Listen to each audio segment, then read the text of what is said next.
We Santo Man Kolnyang Mike Chol Grangawan Yupit Luping Yarul Pandiri Chet Maniel Aneketon Niel Zilo Wenetona Dol.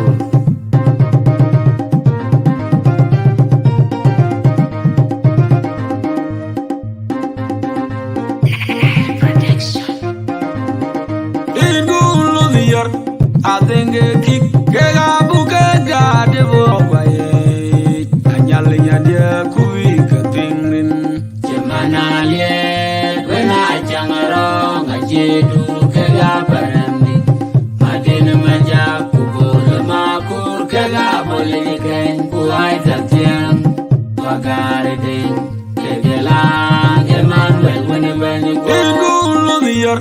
I think a kick, Kega Buka, Devo, Anyalian, dear Kuika Pingrin, Gemana, when I jang along, I jedu Kega Parandi, Madina Maja, Kubo, Makur, Kega Bolikan, Kuaita Tian, Wagari, Kegela, Emmanuel, when a man you go to your. I think a kick, Kega Buka.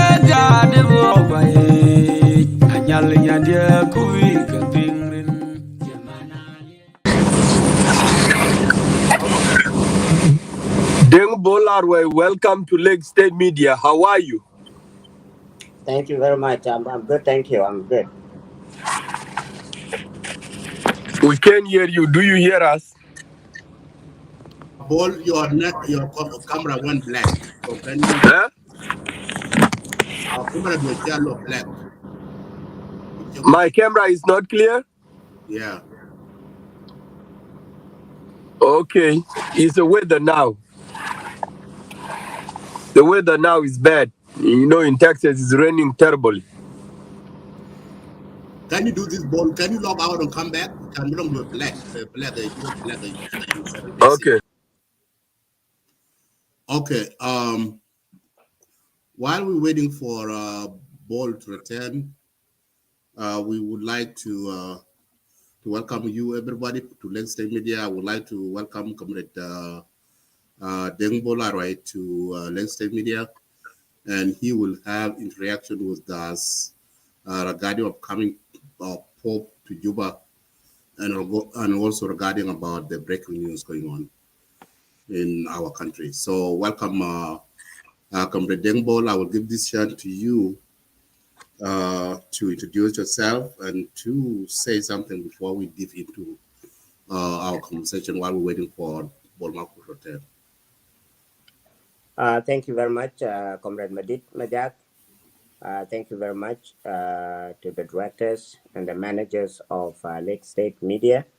My name is Deng Bol, and I'm the current chairman of the National Democratic Alliance, a young political party that was formed in August of 2022 in South Sudan.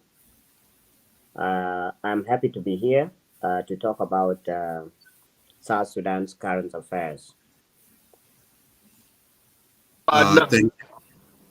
Okay, Bol, you can take it over now. Okay. So, am I clear right now? Comrade Deng Bol, can you move your camera away a little bit? We can see you. There you go. Okay. Okay, good. Okay, Bol, you can take over from here. Okay. Thank you, Abraham Adida. I really appreciate the effort. Comrade Deng Bol, welcome to Lake State Media. Thank you very much. Yes, it was a little long awaiting to make this happen. It's okay. It was worth the wait. Thank you. Thank you. Yes, today we had been chatting, and I also saw something interested on your wall, and that's what made me to contact you before. And before we go to that, I would like you to greet our audience, and then we start. Ladies and gentlemen, my brothers and sisters, compatriots, comrades, people of South Sudan, and the general public, I greet all of you.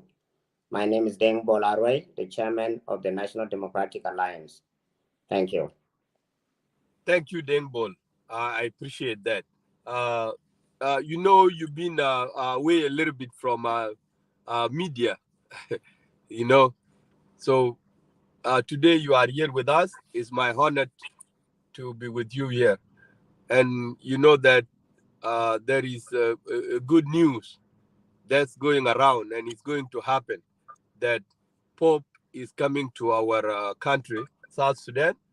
And today when I went to your wall, I saw that you made a post. You said that you will be on the ground when the Pope is there, and then you will be walking alongside. So can you elaborate it to me? Because I know you are not now in South Sudan. So how would you do that? Thank you very much. First of all, let me just say that we, the people of South Sudan, particularly the members, the leadership and the membership of the NDA or the National Democratic Alliance, welcome His Holiness Pope Francis, who is at this particular time accompanied by a delegation that is actually coming with him. And at this particular time, uh, His Holiness Pope Francis, who is the head of the Catholic Church and the Bishop of Rome and the sovereign of the Vatican City State, meaning he's the political and spiritual leader of the Vatican as a state and also as a city. He's accompanied by the Most Reverend Justin Porter Wilby, who is a bishop, who is a British bishop, who is the 105th Archbishop of Canterbury in the UK. And also accompanying them is also the Right Reverend Dr. Lane Greenshield, who is the current moderator of the General Assembly of the Church of Scotland. As you can see, this is a high-level visit from some of the top spiritual leaders of this world, and on top of them all is His Holiness Pope Francis. This is both an honor and a privilege for the people of South Sudan, for Pope to come to South Sudan as an independent nation. I read somewhere long time ago, I think that the only time that Pope came to South Sudan must have been in 1993, if I'm not wrong. And he only entered Sudan at that time through Uganda. I understand he came to Ye. And at that time, you can say that he visited Sudan, not South Sudan, or the southern part of Sudan. But at this particular time, this is the first time that His Holiness Pope Francis is visiting South Sudan as an independent nation. That alone is a huge blessing. And his visit to South Sudan is for peace, and it is both spiritual and political. And I'm going to tell you why I think it is political. One, he's been very concerned about the suffering of the South Sudanese people for a very long time. And he has been very vocal, and he's been prayerful about the situation. And that is why he's been involved in trying to bring about some sort of understanding and trust among our leaders. And that is why he invited the leaders and the signatories to the agreement. And that is His Excellency President Salva Kiir Mayardit, his deputy, the first Vice President, Dr. Riek Machar, and the other vice presidents.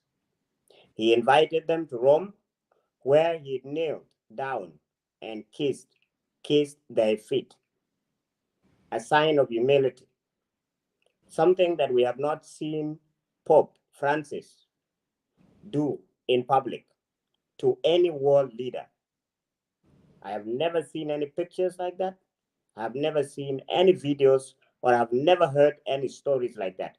I'm sure he does this at some point, but I have not seen that kind of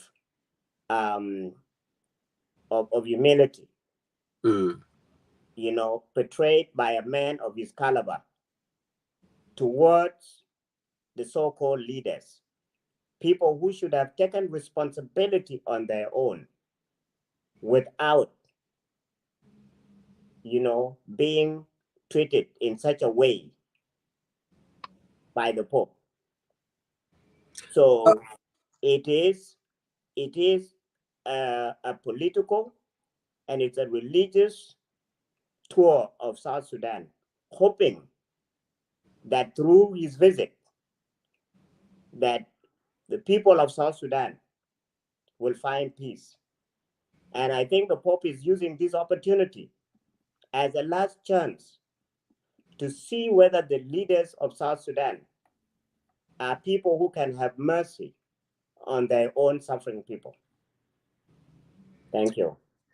Thank you, Deng Bol. Now, Pope is coming, and you had mentioned things that happening before. And one of the things that he said, only God knows. Only God will help South Sudan. I hope that's the phrase. What do you take from that statement? Well, when the pictures first came out, and when I actually viewed the video of the Pope, His Holiness Pope Francis, struggling, crawling, leaning down and crawling as he kissed the feet of our leaders from one person to the other. If you actually hear the sound behind the video, you will know that he was struggling with his age. The Pope is in his 80s, and he was doing that. He was wheezing. It was not an easy task for him to do, but he did it because he thought deeply that was necessary. Now, Comrade Bolmarkur, if that was you and me, that Pope had shown that kind of humility to, I am sure no matter the problem or the differences that we had between us, we would have torn that agreement, the so-called agreement, and come back to Juba and form a government of national unity that is based on faith, that is based on trust, and that is based on love for one another, and that is based on a love for the country. That agreement would have been implemented to the fullest without any problem. Our leaders don't trust each other. They don't want to work with each other. And I don't think that they actually believe in God. Because if they did, they would have been thinking about the pain that the Pope went through trying to kiss their feet or kissing their feet. This agreement is not difficult to implement completely. It has not been difficult to implement. Only 25% of it has been implemented. And how many years has it taken? It has taken close to 4 years now. So I am saying that our leaders are not faithful to themselves and to the people of South Sudan. Because if they did, after the show of that humility by the Pope, they would have come back and worked together without having to dodge themselves around in the implementation of the agreement. Thank you, Deng Bol. You mentioned that Pope is coming for two reasons.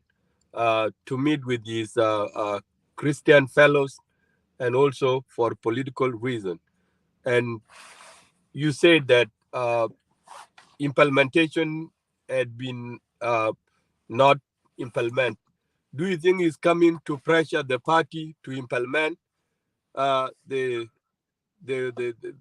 things that we were agree and they were not implemented? Do you think he's coming to pressure His Excellency President Kiir to implement other things which were not implemented? Well, I hope he does. I hope he talked to them and pressure them into implementing the agreement. But then again, if we look back, what is it that prevented them from implementing this agreement? You know, since it was since it was signed, and after returning back from Rome, if they had any respect for the Pope at all, or if they had any fear, in them of God, I'm sure they would have actually implemented this. But since they have no respect for the Pope and they have no respect for God, the roadmap will still not be implemented because it's about them. It's not about the people. It's not about God. It's not about the Pope. But to you, do you think they don't have respect for Pope and for God, and they have now come to an agreement? Ria came to the country and joined hand with President Kiir, and they're now working in hand. Don't you look at this as a respect?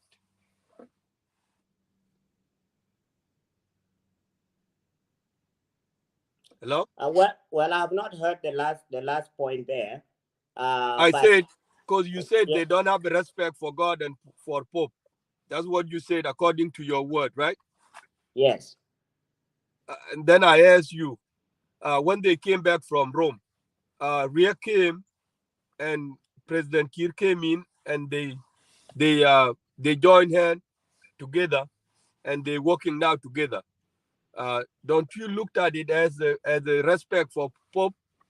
What is your take on that? Well, they are working together because the agreement wants them to work together. But if you look at the pace of implementation of the agreement, you wouldn't say they are working together, because if 25% of the agreement has only been implemented and it's almost 4 years, then I don't see how that is actually an implementation at all.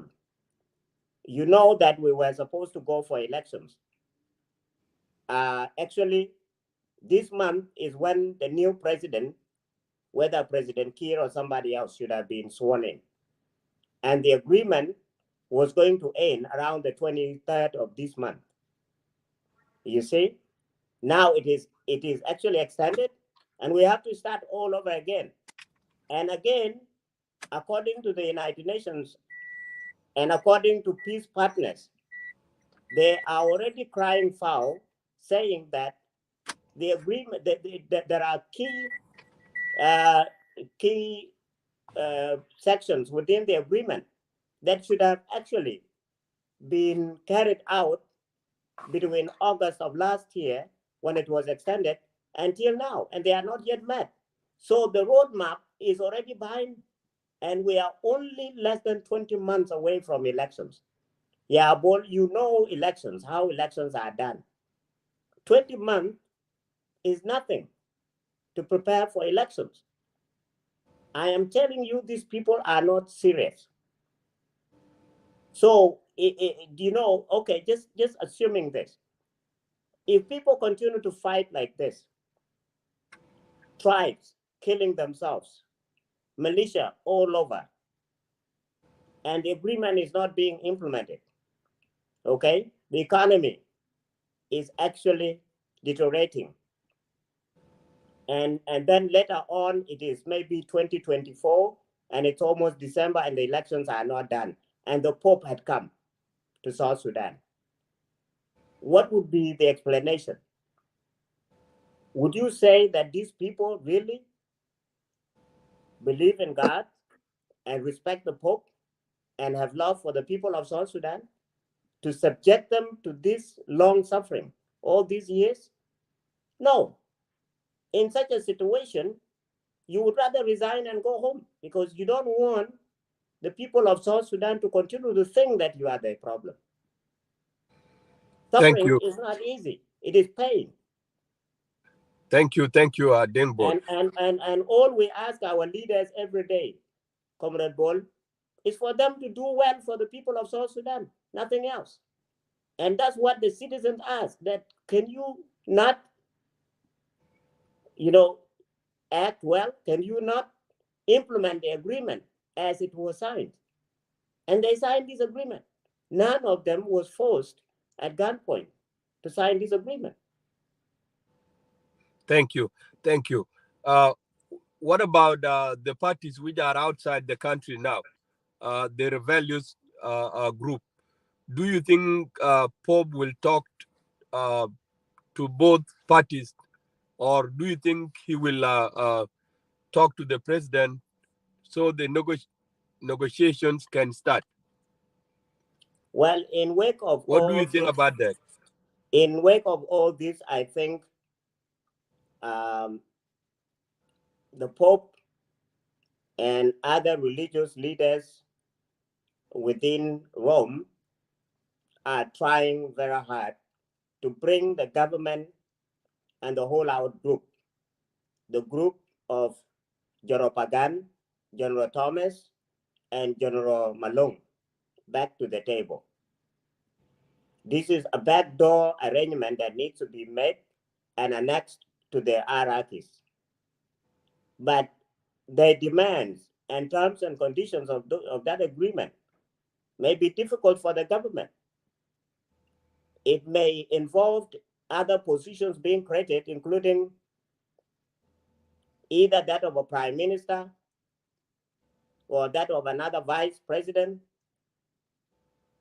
I don't know. A lot of things to be done. And all these are happening because we are not serious about the implementation. If the implementation was being done, a lot of people will return home to participate in elections if they are sure that the elections are going to be free and fair and that there will be no intimidation.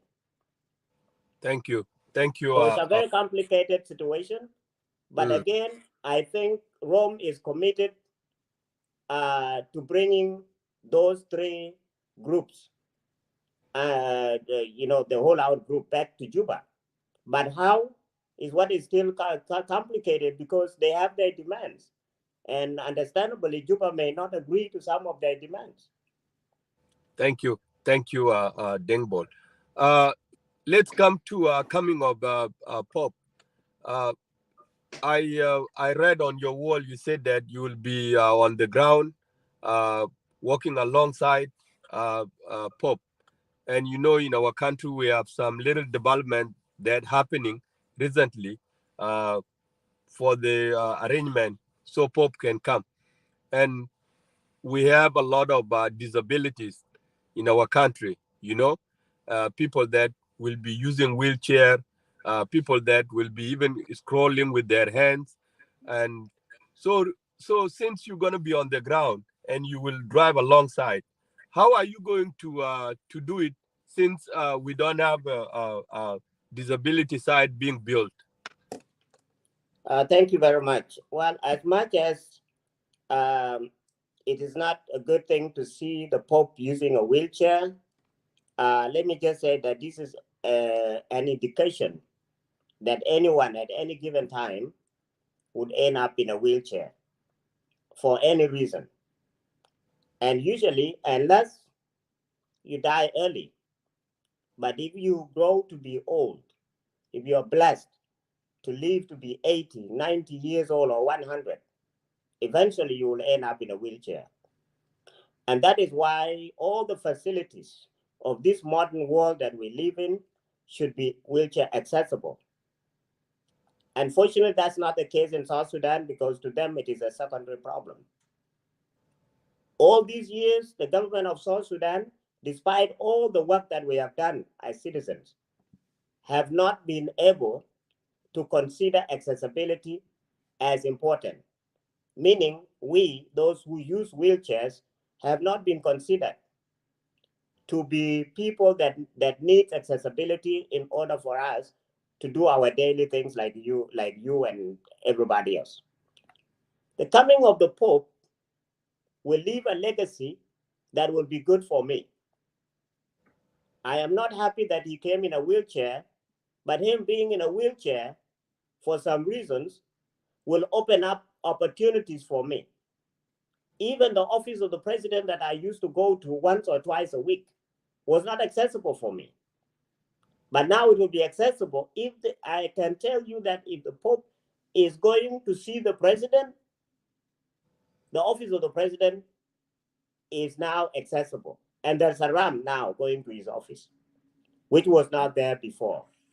Therefore, I actually think that the coming of the Pope will be a good thing for persons with disabilities. Dr. John Garang Museum also is another place that we think has not been accessible, but will now be accessible. You see? So that's one of the things too that we need to consider. And many other things. So persons with disabilities will also see the coming of the Pope and the fact that he's being wheeled around and all this. So being in a wheelchair is a normal thing. Even someone as great as as Pope Francis can be in a wheelchair at that particular time. He's one of the most famous people in the world, and there he is. He's in a wheelchair. Anyone can be in a wheelchair. So hopefully he's coming here, and as one of the greatest leaders of the world, both political and spiritual, persons with disabilities will also see that anybody can be in a wheelchair. You can also do great while in a wheelchair. But let's also hope that the coming of the Pope will improve the lives of persons with disabilities, and especially when it comes to accessibility.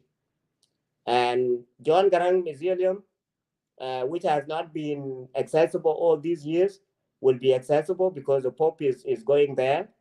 There was something built, and I think there was a bathroom also for the VIP, which was not accessible before. I think is now accessible and maybe more decent than it was before.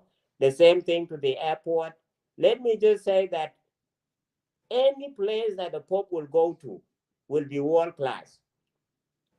And this is the biggest problem in our country.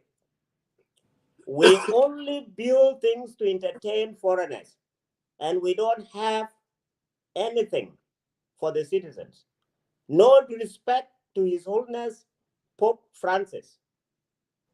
I am not saying we cannot welcome him, but we need to welcome him with what we have as citizens, what we enjoy as citizens.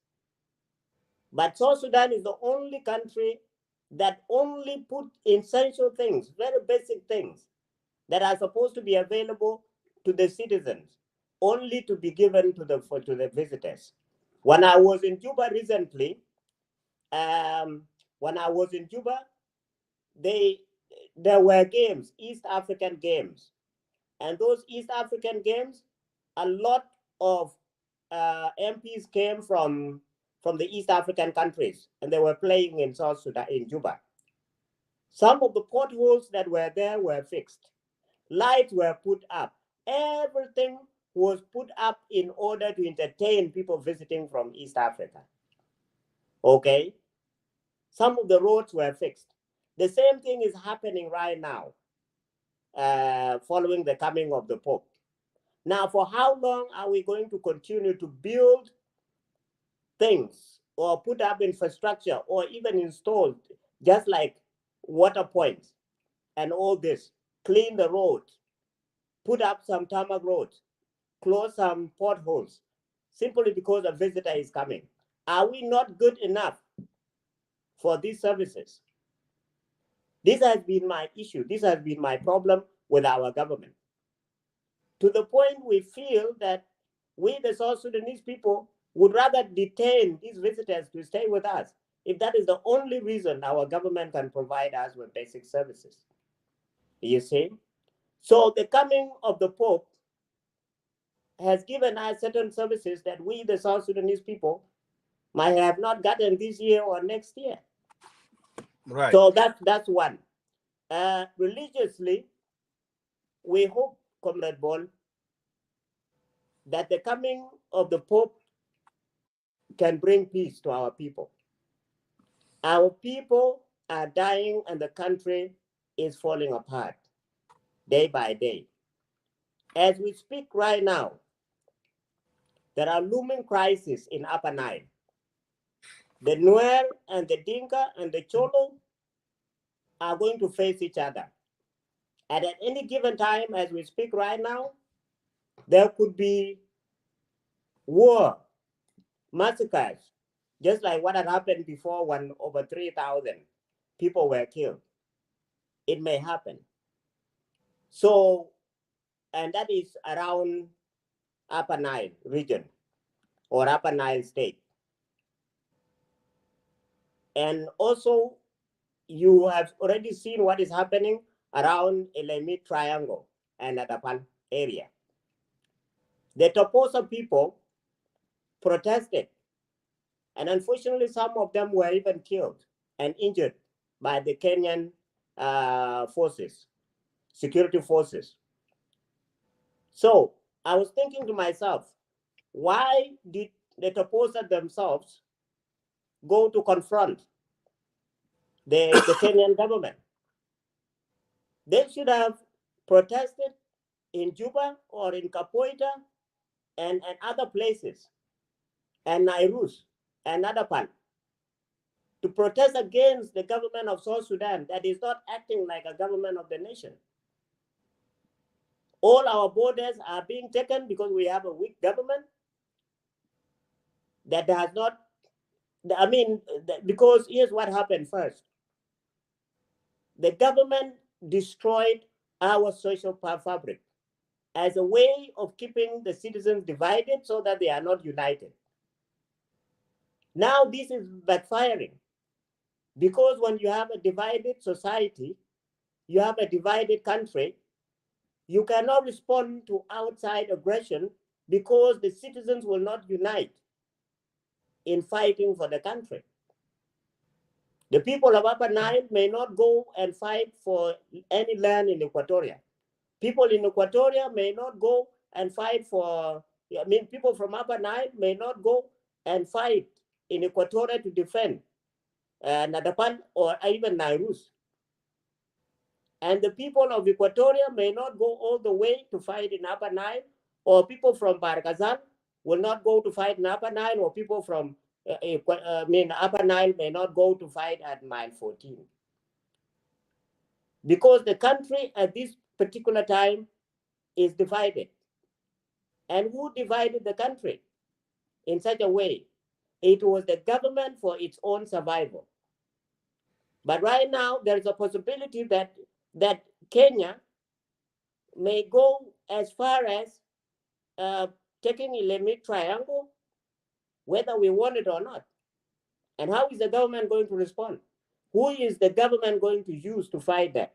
While many of our people are no longer interested in anything national, anything that is called a state, because the country has not been good to its own citizens. At this particular time in Kajukeji County, there was an incident where dead bodies were paraded. It has been confirmed by the government of Central Equatoria that such thing took place. In which country? And the Pope is coming. What is an excuse? Even a Jamana Motanin and cattle herders, as they say, are citizens of the country and are under a government. If there is there's no way to explain what is happening in South Sudan in the presence of something that calls itself a government. Because what is the purpose of the government? What is the sole responsibility of the government? To protect the life of a citizen and property of the citizen. If that's the description of the government, then we don't have a government in South Sudan, because Thank there's you. no accountability of what Thank you. happens every day.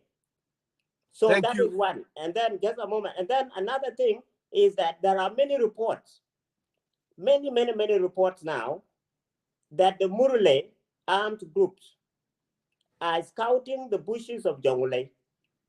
They will appear anywhere. They will appear in Lownware. They will appear in Duke. They will appear in Twitch East or in Bor or anywhere in the region. Okay, so it can be tomorrow. It can even be at the time that the Pope is here. They will murder some people. They will take away some cattle. They will abduct children when the Pope is here. And then we also have this issue of Abiy and Twitch conflict. And God knows what will, I mean, we don't know what may happen, even during the time that the Pope is here. And many other conflicts here and there. So, Comrade Bol, although the Pope is coming, the Pope can only pray for the people of South Sudan, can only continue to beg our leaders.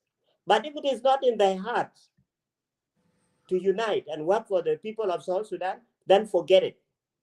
You will continue to kill yourselves. Because I have always said this, that the day our leaders are going to say enough is enough, it will end immediately. It will end immediately, because whoever thinks that he or she is the government will take responsibility over the affairs of the nation. If the president wants peace today in the country, if he does not want any more cattle raiding or a child abduction or any ambushes on the bushes or anything, he will put money into an organized army and security agencies, and the whole country will be secured. The biggest problem in South Sudan is security, because it's security that is killing the economy. If the economy was good, I mean, if the security was good, the people of South Sudan would be free. But then we don't have that. Thank you. So I have always said to whom more is given, more is expected. We've given a lot to our president. It is time he starts giving to the people of South Sudan. Thank you. Thank you, Deng Bol. You have touched some very important issues, which I was about to question you, but you bring them up, especially the killing of the revenge. They said that it was a revenge in Kejikoji, whereby the cattle herders and the villagers have clutch. But you already elaborated. Coming back to the coming of Pop, you said that you were in Juba some days, and I know that you will be in Juba. So where are you at now? I'm currently in Tokyo, Japan, and I plan to go to South Sudan soon. And But when I get back, I'm going to, when I say that I want to follow in the footsteps, in the wheelchair steps, not footsteps, of the Pope, meaning I am going to use for the first time the facilities that were made specifically for him to use, being someone in a wheelchair. okay, Okay, facilities that would have not been available for me if he had not visited South Sudan. thank you. Now I get it. Uh, Mm. I thought you will be driving alongside when the Pope come, but right now I get it. You mean after he left, all these amenities will be accessible to disabilities, not you Yes, only, but everybody, right? exactly. Uh, since you are going to be on the ground, uh, so you can celebrate this good news, are you prepared and have a word on solidarity and behalf of disabilities? Well, yes. Persons with disabilities in South Sudan are some of the most hardworking citizens I know, despite all the challenges, despite the fact that there are no services for persons with disabilities, no amenities, no social protection, nothing at all, no employment, and no empowerment. Like I said, South Sudan is probably the only country that does not put a lot of things that are centered on citizens' empowerment. Um, in any of the policies. In many countries, and I don't want us to use money as an excuse. I think what we can use here as excuse is lack of care and lack of empathy, lack of leadership, but not money. Because if it was money, even if it was $10 a month to any person who has severe disability, that would have been okay. I'm not talking about me. All I would probably need from the government of South Sudan is empowerment in terms of employment, so that I have a job as a person with disability that I can do in order for me to care for myself and my family. But those who have severe disabilities, those who are bedridden, and children who have disabilities should have all the basic things that they need, basic services that include health care, long-term care, and support to their families, and especially um, their parents or their caregivers, as well as education. These things are not there. In South Sudan, if you become disabled, you are on your own. If you give birth to a child that has a disability, you are on your own. And it's a country. I mean, we are misusing the name country, because countries are not supposed to act like that. And having been independent for 10 years is no excuse. Yeah, Comrade Bol. We have been in existence as a government for 18 years, since 2005. You see, even a human being who is 18 years old is an adult, let alone a country. A country. An Thank individual you. is an individual, but a country is an institution of millions of people. We should have done better than this. So persons with disabilities, and I wish His Holiness the Pope would also say something about persons with disabilities, because who are the most victim at this particular time? If something happened to Juba tonight and people were to run, majority of the victims will be persons with disabilities, because they will not be able to get away. So if South Sudan is a country that is in conflict, then what is the fate of persons with disabilities? So I hope His Holiness Pope Francis would also say something about the vulnerable people of South Sudan. And on top of them all are persons with disabilities in a conflict situation. They need peace. Thank you. But my question was, will you be given a chance to stand before him and read out something about disabilities? Oh no, because when I get to South Sudan, that would be much, much later.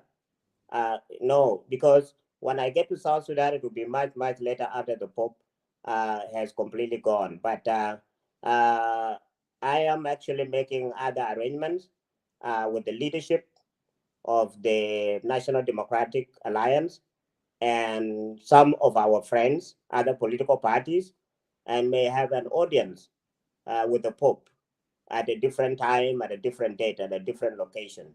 Because the issues of South Sudan here are probably deeper than just rolling out a red carpet for the Pope to walk on. The people of South Sudan probably think that they are fooling the Pope because he's a man, but they cannot fool God. We cannot fool God, and Thank you. we need to make sure that all these issues are understood well. I have always said that the problems that we have in South Sudan are things that can be solved today if there was any sense of leadership in our people. These are not difficult things to solve. The people of South Sudan are good people, but their leaders are not good at all. Their leaders have no sympathy for them, and they're suffering. Shukron, Ben Deng Bol. Kaman fi kalam ana der nasala kide. Uh, you form a National Democratic Alliance, which represent the Red Army, isn't it? Yes. And when you form it, you invited all of us and to attend and to talk and to share the document. And we don't feel ashamed about this because you said that this what represent us. And since Red Army, which are Jej Alamir, they were the children of the SPLA, SPLM. And now we are formed, you have formed the party which represent us. Are we opposers to the government or what are we? Well, the National Democratic Alliance is a political party, a Red Army backed, youth led, grassroots political party. We are catering to the millions and millions of people who find themselves second or third class citizens in their own country. What has happened in the last few years is that the leadership and the resources of this country, decision policy and decision making, has gone into the hands of the few. When you look at it, our leaders are no longer appointed or elected by the citizens. It has always something to do with lobbyists or a decision of the president, meaning there's a huge disconnect between the citizens and the government. What we want to do as National Democratic Alliance is to bridge that gap, to make sure that power, the state power, is returned to the people, to the citizens themselves. That is why we formed this organization as a vehicle for democratic transition. South Sudan on paper is a democratic state, but it is not. Because if you go back to 2010, most of the people who contested for positions were nominated by the SPLM to go and contest in their areas. Those who were not nominated are the ones that contested as independents. Why? Because there were no primaries. There were no primaries within the SPLM and no primaries in front of the citizens. We in the NDA have come up with a system that will require every person aspiring to lead at the local and national level to go and seek endorsement from the citizens.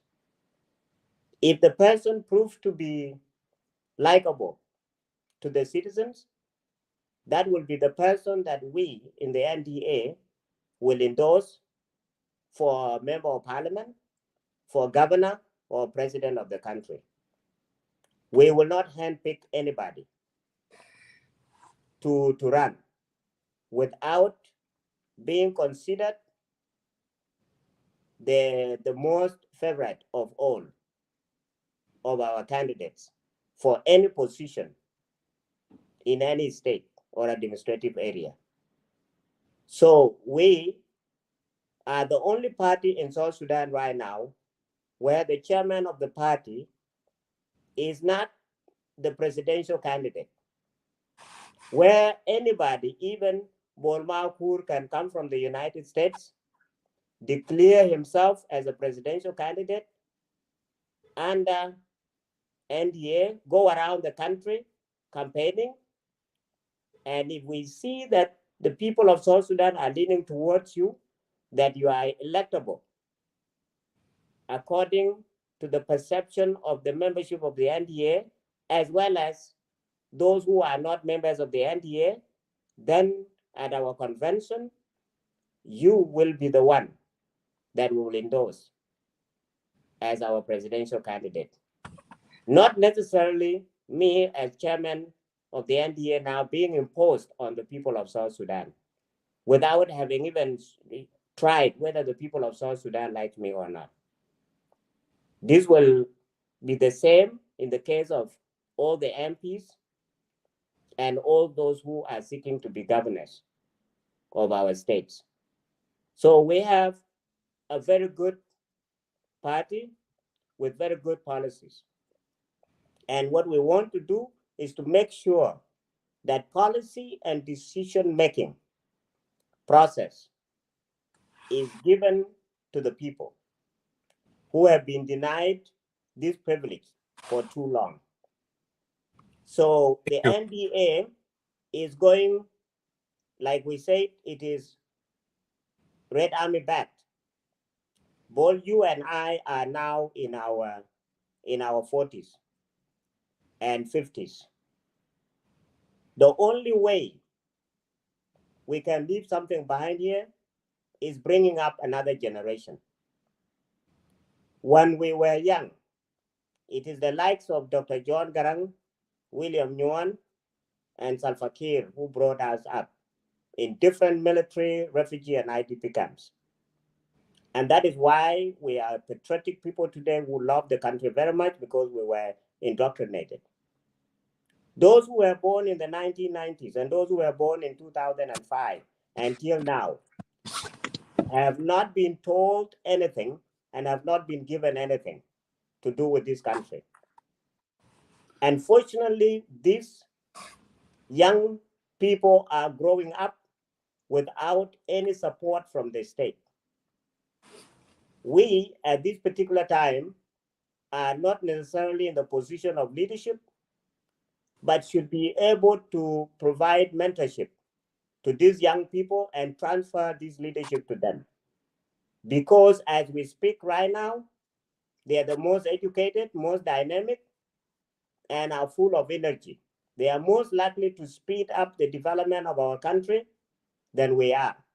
The reason why our country is not moving right now is because there are people sitting in some offices brain dead. And when I say brain dead, I don't mean their brains are not functioning, but their brains do not function, their bodies do not function the same way they were functioning when they were in their 30s and 40s and 50s.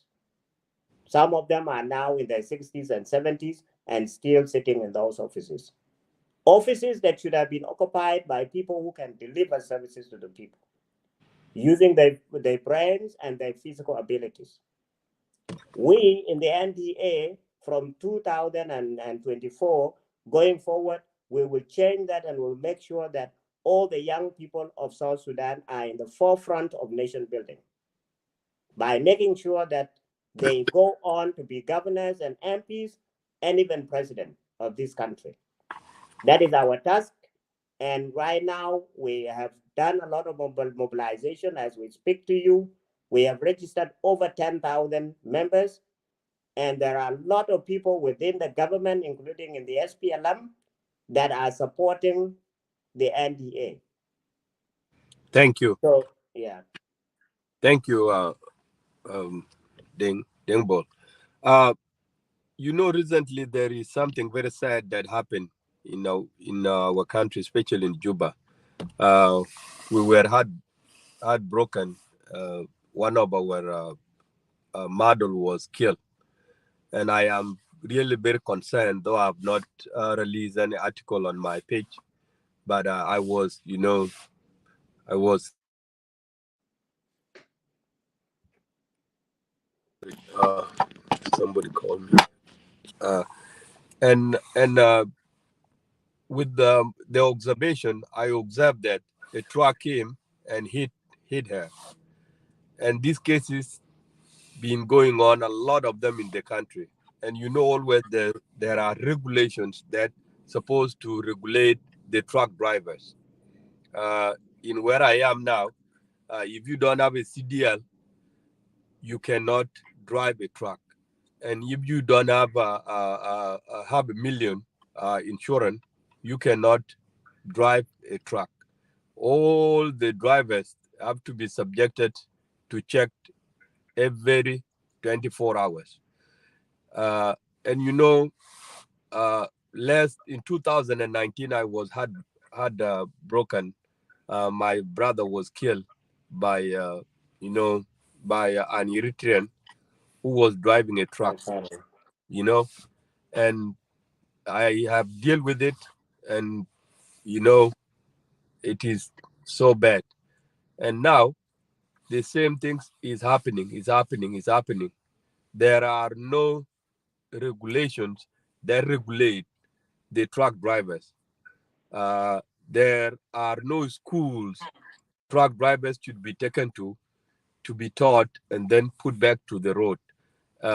Foreigners are just getting their truck and drive them. As somebody who is a chairman of uh, uh, chairman of the party, what is your message to the government about this? On how they will uh, work hard to regulate the truck drivers?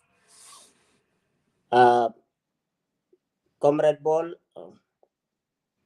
unfortunately, this is something that if I explain it all, it's actually long. Why? Because the situation begins with poor leadership at all levels of the government, and especially when it comes to the rule of law. And that rule of law goes all the way to lack of institutions. And lack of institutions makes every place where people work as a place where they get something to eat, as opposed to being paid on a monthly basis by the government. Because of lack of, let me say, regular salaries, or even if there were salaries, then it's too little to sustain someone's livelihood. Then many people are prone to corruption. And corruption is one of the factors that is actually killing people on our roads. Number one is that majority of people who have licenses in South Sudan never go for training or are not given very good driver's training. Just like you, if you go and trained in America, you trained in a driving school and you get your driver's license and you are given a proper test by the DMV or Department of Motor Vehicle. No one gives anybody any training in South Sudan. People go to the park like my Medan Rambo, spend a few pounds, circle it around, and then get on the highway. People always talk about the trucks, the water tanks. Not all these water tank cars or the drivers of these water tanks are at fault. Accident is accident. But they always get involved with other people. Why? Because some of these other people do not know how to drive. Many accidents happen, even when you see that accident, the accident that happened that unfortunately killed our Miss Miss Warab. Warab, Miss Warab. It's unfortunate. It has something to do with the type of driving. Where the vehicle was shows that maybe the person who was driving was also not experienced. And how did the person get the driver's license? The person was probably not even tested by the state, was not given a driver's test by the state. This is where now we have a serious problem. And you know why people get fake licenses? Not fake, genuine licenses that are given through the back door is because people have brokers in every government office where you basically dodge the procedures and get these things without any issue just by paying money. And then you go and put your life and the lives of other people, as well as property like the vehicle, at risk. All this goes to the government. If I was president and I see such things happening, I would summon the Minister of Interior, the IGP, and the Director of Traffic Police. I will even go through the law myself with them. And I'll say, if this is not implemented, out you go. Full stop. But that's not being done because nobody holds anybody accountable. The only way President Kiir punishes people is to remove you without even telling you why you were removed. That's it. Thank you, Ben Deng Bol. Kiani tije kene in Deng Bol. Wo go gadi apoderet. Achan bumanti in kor. Butowe kwerchiri kene. The same way on the one po wamat in the same way where the one po wenyaten where tingan kichiri kene and kid be chak dai suret. Achan yiran kuchak wundi a winpo ting chien yaro be ting tani. Kunom dia e jal tak wakol kwako. Umubi loy could be driving both truck drivers and our normal vehicles. Cause you can get be chopping. Kukene, it doesn't even take too long. It doesn't take too long. It just take some minutes to be loy correct. Ku winchal gal, you know, koi kogai license you got the back door.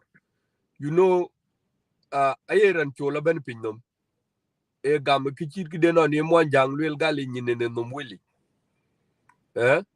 Ko ya wi ko ru bok ti chiti deno ni ko tat PSPLA. Achan ku ko japin.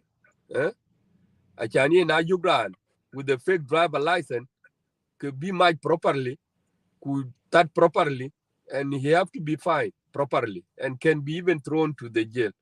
Junub Sudan, yen ko maji ka win, even I check a libin ko maji. Ku ka win libin ko maji, I chen ko maji. It is upside down. So, and I'm one of the people who is arguing the government actually to look into this. Our young people are dying in a way, you know, simple way. Like this girl that we just lost. We lost her in a very simple manner. It's unfortunate. I like your input, and we are mourning for this situation. We will move to another phase. You know, I heard that our holiness is going to visit the cantonment. Why is that? Well, I do not know about him visiting the cantonment, but some refugees are being brought to him. No, not some refugees, but some IDPs, as well as some people in POCs, protection of civilians. So, and what I don't understand here is, if these people have an audience with the Pope, and I ask that what is the problem? What will they tell the Pope? The people in this country understands that the biggest problem is that the government has not done a good job protecting their lives and property. Even those in POCs are staying in POC because they want protection. Protection I'm from sorry. who? I'm sorry, Comrade Deng Bol. I'm buying a little bit. What is POC? Protection of civilians Oh, sites. okay. Carry on. Protection of civilian sites. So POCs are the ones that are housing a lot of IDPs in Juba, in Bentiu, in Malakal, in Bor, and all these other places. Now, some of these people are being brought to the Pope, including IDPs. I mean, if they were asked why they are there, I don't know how they're going to fail to mention President Kiir and Dr. Riek Machar and all the other people. All of them right now in the government as the problem of South Sudan. Remember, during the national dialogue, the people of South Sudan agreed through the national dialogue that was supervised and supported by the president. They agreed that in order for the people of South Sudan to have peace, that we will conduct elections that will not include President Kiir and Dr. Riek Machar. The moment that came out is the time that the national dialogue was thrown into the dustbin. The IDPs are most likely to say that our problem is President Kiir and Dr. Riek Machar. So I personally do not see the point as to why they were brought to the Pope when they will not even be given the chance to be free to talk to the Pope alone and to express themselves. The security will be there with them. And so long as there are other South Sudanese in the room with them, they will not be truthful because they will be afraid that something bad may happen to them later on. Should they mention either President Kiir or Dr. Riek Machar? This is the thing, because they are just being paraded. In my opinion, they're just there to be shown that yes, there is suffering in this country. But who is to blame for the suffering? That will be the question. So it's ridiculous, especially if it is going to be supervised visit with their IDPs and people in the POC, because people in POC will not fail to mention that they were Thank you. targeted, that they were killed, and they are afraid to get out because they will be killed, and no one will protect them. That has been the claim or the excuse ever since. Thank you. Whether true or perceived, that is the reality. Thank you, Bending. You've been talking about election in every topic, in every phase that we've gone through. You'll be talking about election. You touch election here and there, and I don't even bring it up. I just put it aside because I know how our African things are being done. Now let me ask you: when we go into election and done with the election, and we don't know who will win. Is it the SPLM? Is it the IO? Is it the A, which is your party? Is it the party of uh, the party of uh, uh, uh, this gentleman? I forgot. Ayi. Ayi. So when one of these party won, where are you going to take all these vice president? Well, Are you going to now follow the structure of president and vice president, or are you going to still host them? Well, thank you, Comrade Bol. In order to hold these elections, certain things will have to take place first. Number one is that key institutions that are necessary for the smooth conduct of the elections to take place have to be instituted. One is that the political parties council has to be reconstituted based on the Political Parties Act of 2022, a new law that basically creates the political parties council.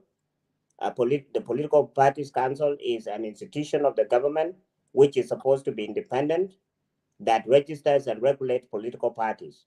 They will begin their work, and at this particular time, as we speak, Comrade Bol, and to all the people of South Sudan, no political party is registered. All the political parties, the SPLM and the NDA, are the same as far as political parties registration is concerned. Why? Because there is a new law which is called the Political Parties Council Act. The Political Parties Act 2022, which all the political parties, new and old, must register with. So that means, as we speak right now, under the law of this new law, no political party is considered legal or illegal. Even your own? Yes, we are all the same.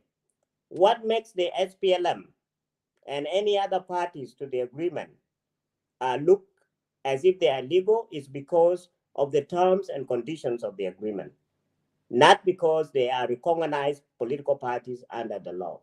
Therefore, we are hoping that within the next few weeks or few months, the President of the Republic will and must constitute the Political Parties Council with its new leadership. And that body will now call on all the political parties in the country, new and old, to come and register. We in the NDA and the SPLM will submit our applications together without any favor to any of these parties. Under the law and in the eyes of the law, we are equal. That is one. Two, the Constitutional Review Commission must work on a permanent constitution that before even the elections are held is passed through a conference. Before the president signs it, there must be a national constitutional review conference that delegates from all sectors of the South Sudanese society must attend, and all the political forces in the country. When the constitution is agreed upon and it is deemed satisfactory to the people of South Sudan, it will now be signed into law by the president, and the elections will be conducted according to that constitution. The third one is the Elections Commission that has to begin its work right now, like building the institution as well as the capacity of the employees in order for them to hold credible and free elections. This body is not yet reconstituted, and it has to be done. These three institutions are very important to the conduct of the elections. Coming to your question, especially what as regards to the vice president, the new constitution is most likely not to carry any first vice president or many vice presidents. There will probably be just president, and there will be one vice president. Or and that's deputy. all. Yeah, that is the president and deputy president. Now, this shows that it will not be a question of a party that will win the elections when it comes to presidency, because really no party, no single party wins the election. All different uh, positions, elected positions of the government are won by different political parties. The NDA may get many MPs or many governors, the SPLM get the presidency, or the NDA can get presidency and lose maybe majority of the governors or MPs. And that's how it works. So nobody wins the whole election in any election. And also having won presidency does not give you control of the government. You know this in America too, that the Democrats now have the presidency, but the government actually is more of the Republican on the Republican side. The speaker now is on the Republican side by now. Exactly, because they have the majority. So that's why I'm saying that nobody wins it all in a democratic society. So what is most likely to happen? I mean, not most of the time. So what is most likely to happen, my brother, is that at that particular time, the new government of the Republic of South Sudan that will be sworn in between January and February of 2025 will only have one president and deputy.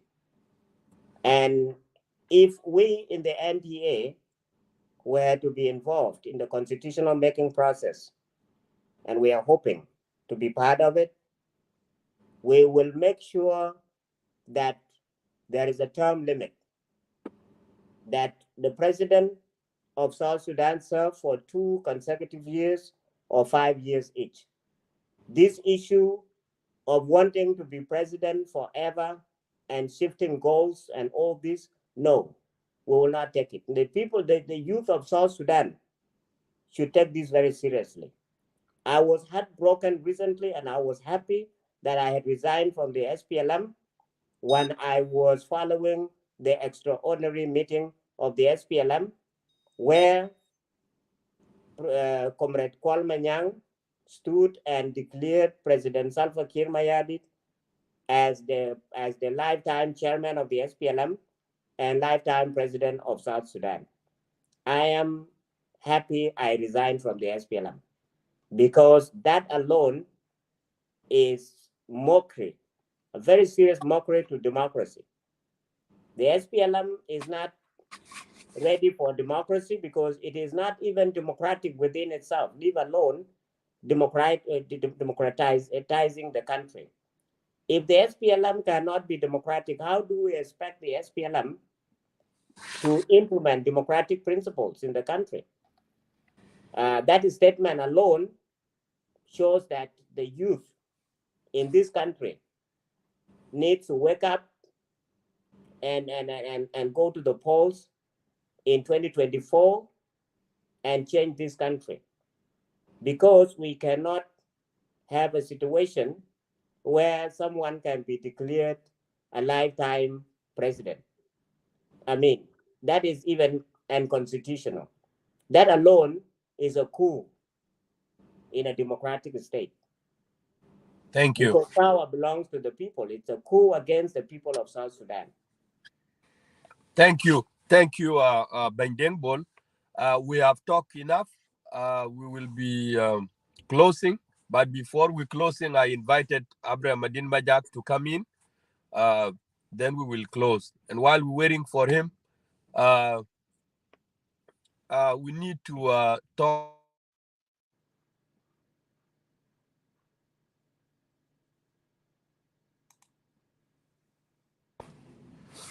Sorry, guys. Somebody called me because I'm using my cell phone today. Oga would book jam ke gi chabab kwa yin Deng Bol. Achan yin kriye bani to buga tau governor da, I mean government da kin. Wa would buga jam road, doesn't matter where you at. so ga wi bu jam kri chabab to bai mostly kini chabab nok e ki chol speeding pan pain you know kian Yes. jam ka road man a chikelip road to bor man chitok che yidikene Yes.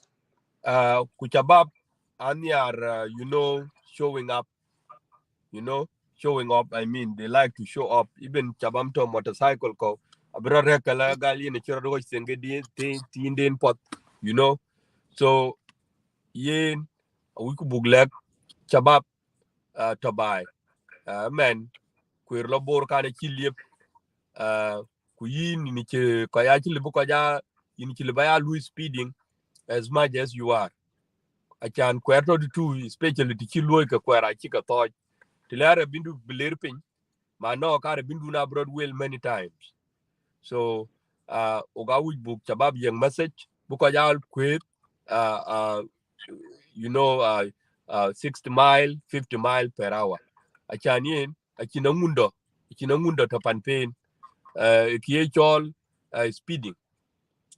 speeding in one of the bad tabanen anera ngir always chimin man chanyu jara bi ana tora bi ten lekin bala bi anyi ko jujan we pinnum achega no only driver lekin speed is taken very seriously by winche lui develop in United States speed is taken very seriously your driver license even can be snatched you know can be taken away by the state so kiyen ke ka chirka ka gabal ki ke go ben panda I am arguing youth as you well as you as well could be speed be low reduce men kin kwer jal lib lo bor ran bro jala jot kulel gala no loma diang bor men ku jela be go 120 mile do wi ban jam ke chabab kwa ki chol baro duot pin tabana ni kilo sa Sudan on yin ben Deng Bol my cousins acha ka lo argue kulel yakru duot pin I want to tell you one scenario kiro low one day in my watch I was driving along the road Nager kanong chabab yani with jeep is driving one of his beautiful jeep kuyen akiro duot pin so kichilo yena with blue exit I believe he have a divided mind that he would be belotin he don't want to go to that direction so he divert and want to drive forward I don't know what happened his car made an accident by himself and what happened because he did not tie down himself so he ejected out of the car ran chimojwe rabiei eh ba go ran bala yug masaba even 2 minutes eh ngu rizale kini ekie chol ran akiro duot pin rabiei taban ko jwe kok to pin nom aku ngu ye dudrot pin ngu ye loy it is a serious crime in United States be yok yikira duot pin that's why always in yok to which ro duot pin ko to by panda ku yugra na duot pin galwera ngala dudrot pin duon we ko ya America lekin tile accident bro lo chok accident tin kor ran bakang to awel ran kiro duot pin achan mu min bara be ro den ka bro jot kien bag road ben den twen yen we chabab message ge en bol makur ko ku deng bol ba pal pursa be jam ko achirando be ku la kor somewhere ben jam ko jin deng bol awu go pe awu broda jam so chabab awu ku buke haj buko ja kwet speed tin kor buko ja kwet speed tin kor so achan mu na lor ti chiri tin kwine chare yogo ponom ina bi ki chol mied po bi telwe ko rabi ba speed up ku ku brod go loy rabi be puk ku na lor rabi puk ni ki ro duot pin den ke yin ran bakang to well ki chol fo akiran ni wuki den ben lekin anong daman do ni control through ke ku chol safety ke yin den bol in bapol put some input about this, and then kudo bugyatio. Thank you. Thank you, Comrade Ball. This alone is a topic on its own because it's very tragic. It has something to do with road safety. Road safety is going to be very, very important in South Sudan. And it is simply because people have issues. One, a lot of people drive under the influence of alcohol during the day or at night, and there is no law enforcement. Another thing is the speed. We do not have speed governors, and this is one of the problems. Just like you mentioned, our people are very ignorant, and especially the youth. They do not have discipline. And the reason why they don't have discipline is because nobody is disciplining them. This is something that requires very serious civic education.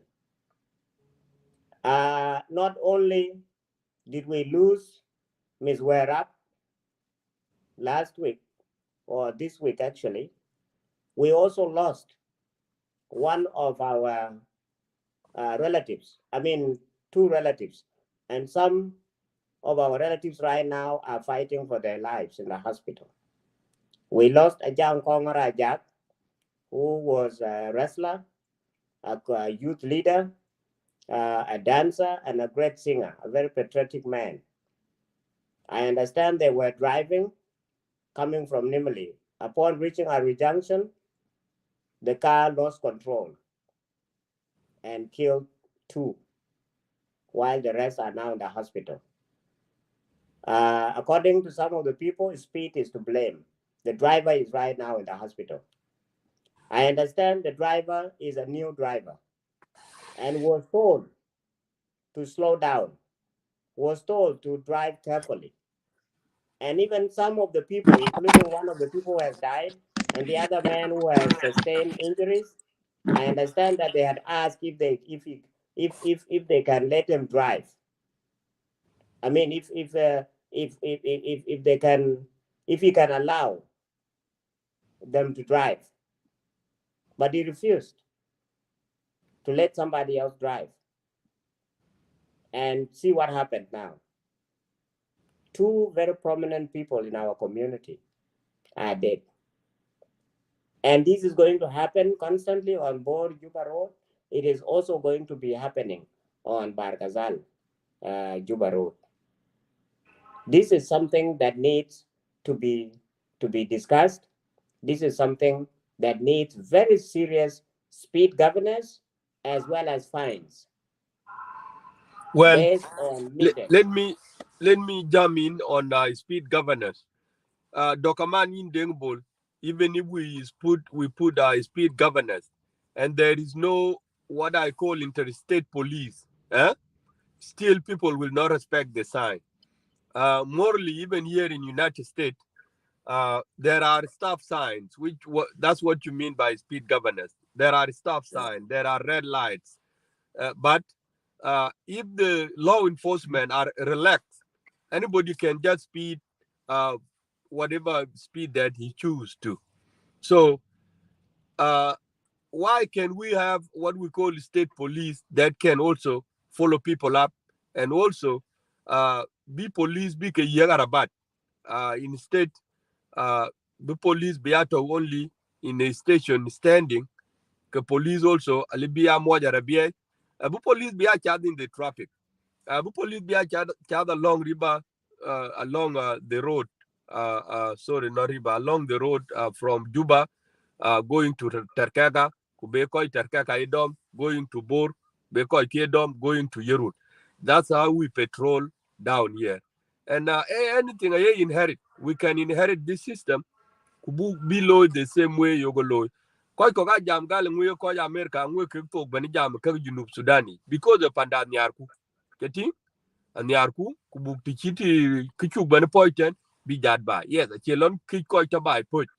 Lekin akin rana kiji kan kum heavily getting them rana kiji kan kum heavily ku non bet for example loko jamiten chimindian bol makur when I first came to this country, and a boy youth, they speed younger, and it's been you couple ticket with the discipline, eh?